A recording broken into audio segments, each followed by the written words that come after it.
Hello student, कैसे हैं आप सब। उम्मीद करता हूं आप सभी लोग स्वस्थ होंगे, मस्त होंगे और अपनी पढ़ाई भी अच्छे से कर रहे होंगे। तो दोस्तों, आज की इस वीडियो में हम क्लास 12 केमिस्ट्री का एक इम्पोर्टेंट टॉपिक पढ़ने वाले हैं, जो कि आपका केमिस्ट्री का 4th चैप्टर है, रासायनिक बलगतिकी। और उसका इम्पोर्टेंट टॉपिक है अभिक्रिया की दर, अभिक्रिया का वेग, रेट ऑफ अ रिएक्शन। तो दोस्तों, आज की इस वीडियो में हम इस टॉपिक को बिल्कुल अच्छे से कवर करने वाले हैं। तो आप इस वीडियो को शुरू से लेकर एंड तक कंप्लीट देखिएगा। आपके यहाँ से जितने भी नंबर हैं वो आपके फिक्स हो जाने वाले हैं। ओके, तो चलिए वीडियो शुरू करते हैं। तो दोस्तों, यहाँ पर आप देख सकते हो अभिकारक यानी रिएक्टेंट। अभिकारक को हम रिएक्टेंट कहते हैं और उत्पाद को हम प्रोडक्ट कहते हैं। ये आपको याद रखना है। अभिकारक को हम रिएक्टेंट कहेंगे, उत्पाद को हम प्रोडक्ट कहेंगे। यहाँ से R से P एक अभिक्रिया है। Okay, R for reactant and P for product. इसलिए यहाँ से हम कहते हैं कि R से एक P रिएक्शन हो रही है। ओके, ये आपको याद रखना है। अब यहाँ पर देखिए नोट, एक इम्पोर्टेंट नोट मैं आपको बता दूँ। अभिकारक की सांद्रता यानी C फॉर कंसंट्रेशन, कंसंट्रेशन को ही सांद्रता कहते हैं। ओके, तो अभिकारक की सांद्रता यानी C घटती है और उत्पाद की सांद्रता बढ़ती है। हमने यहाँ पर बोला कि अभिकारक की सांद्रता घटेगी और उत्पाद की सांद्रता बढ़ेगी।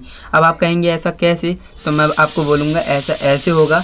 अभिकारक जो है घटेगा, है ना। अब यहाँ से देखिए R से P एक अभिक्रिया है, तो उत्पाद जो अभिकारक जो होगा वो घटेगा, तभी तो उत्पाद जो है बनेगा। अगर ये घटेगा ही नहीं तो उत्पाद कैसे बन जाएगा। तो इसलिए जो अभिकारक है वो घटता है तभी तो उत्पाद बनता है। तो यानी कि रिएक्टेंट जो है घटेगा और प्रोडक्ट जो है बढ़ेगा, यानी इसकी सांद्रता घटेगी और इसकी सांद्रता बढ़ेगी। तो इसलिए हमने बोला है कि अभिक्रिया जब स्टार्ट हो जाती है ना, तो अभिकारक की सांद्रता जो होती है घटती है और उत्पाद की जो सांद्रता होती है वो बढ़ती है।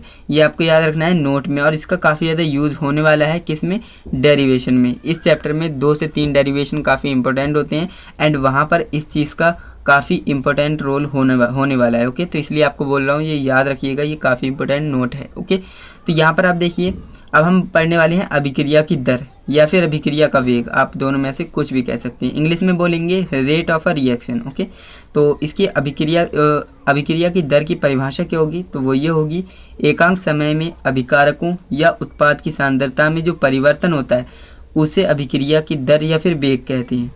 क्या बोला मैंने, एकांक समय में अभिकारकों या उत्पादों की सांद्रता में जो परिवर्तन होता है ना, घटेगा या फिर बढ़ेगा, यही परिवर्तन होता है, या फिर घटना या फिर बढ़ना, यही हमारा परिवर्तन कहलाता है।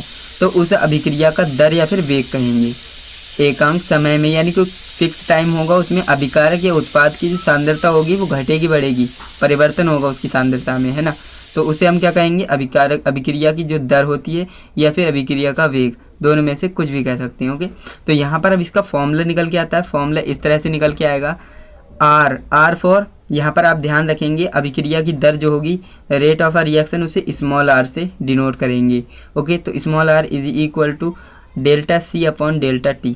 इसका मतलब क्या हुआ, देखिए, C for concentration and T for time, यानी एकांक समय में अभिकारक या फिर उत्पाद की सांद्रता में होने वाला परिवर्तन को हम डेल्टा से दिखाते हैं, तो परिवर्तन डेल्टा से दिखाएंगे। ओके, तो होने वाला परिवर्तन अभिक्रिया की वेग या फिर अभिक्रिया की दर कहलाता है। इस तरह से आपको ये फॉर्मूला समझ में आ गया होगा, जहाँ पर डेल्टा C सांद्रता में परिवर्तन है, जो कि मैंने आपको बताया, डेल्टा T समय अंतराल है। ओके, यहाँ पर मैंने आपको बताया था। अब इसके मात्रक की बात कर लेते हैं। तो यहाँ पर मैंने इसका मात्रक और गैसीय अभिक्रिया के लिए दोनों में इसका जो है मात्रक लिख रखा है। तो इसका मात्रक हो जाएगा mole litre inverse second inverse. Okay, mole litre inverse second inverse. अब ये मात्रक आया कैसे, तो ये इस तरह से आया। देखिए, कंसंट्रेशन मोल लीटर होती है ना, मोल प्रति लीटर, तो मोल प्रति लीटर और इनटू में सेकंड आता है, तो इसे ऊपर लेके जाएंगे तो mole litre inverse second inverse, ये इसका जो है मात्रक हो जाएगा। या फिर इसे आप कह सकते हैं mole litre inverse minute inverse. Okay, घंटा नहीं कहेंगे, मिनट कहेंगे। ओके, यहाँ पर आपको याद रखना है।